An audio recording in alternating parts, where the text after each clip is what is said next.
The Liberty quarter dollar, commonly referred to as the Washington quarter, has roots stretching back to 1932, when it was first introduced to honor George Washington's 200th birthday. But by the time 1994 came along, the quarter had evolved in subtle yet significant ways. Let's begin with the basics. The 1994 quarter was minted in 3 locations: Philadelphia No Mint Mark, Denver D, and San Francisco S for proof coins. Over 1.3 billion quarters were minted that year. But not all are created equal.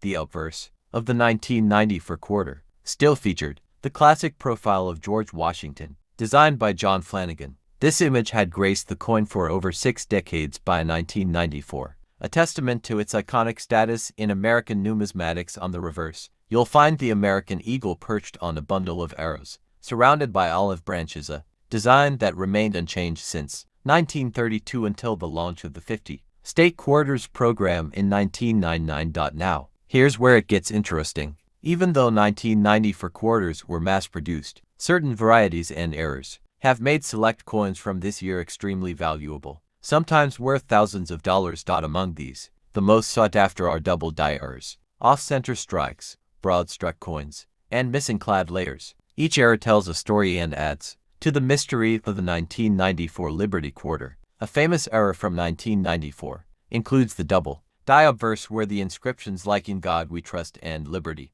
appear duplicated under magnification. These are rare and extremely valuable.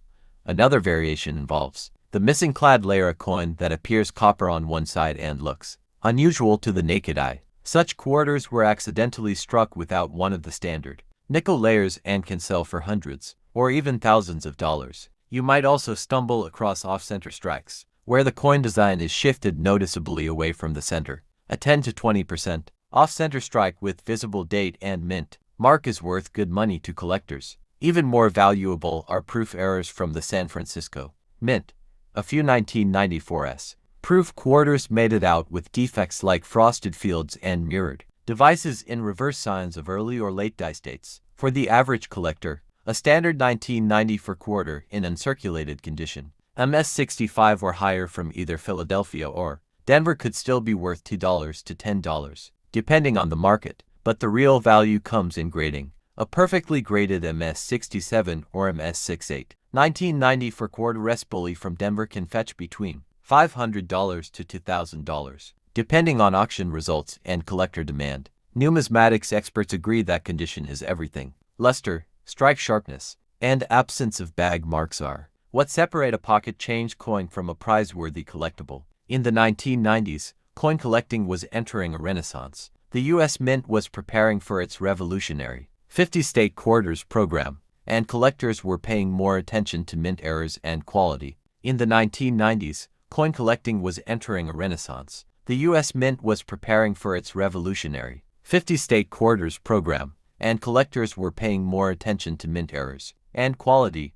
The 1994 quarter thus represents a turning point, one of the last few years before state quarters changed everything. This adds historical value to the coin even beyond its monetary potential. It's worth noting that counterfeits do exist, particularly for quarters with known high-value errors. Always seek authentication from reputable sources, like PCGS or NGC, if you think you found a rarity. Another lesser-known factor is the strike quality of the 1994 Denver Mint quarters. Coins from Denver tend to have a stronger strike than those from Philadelphia, making them slightly more desirable in higher grades. If you come across a proof 1994's quarter, you're holding a specially made coin intended for collectors. These were never meant for circulation and have mirror-like finish. While most are only worth $2 to $5, a flawless PR70 deep cameo can bring in $60 to $100. Collectors have also noticed a small run of 1994 quarters with grease-filled dies,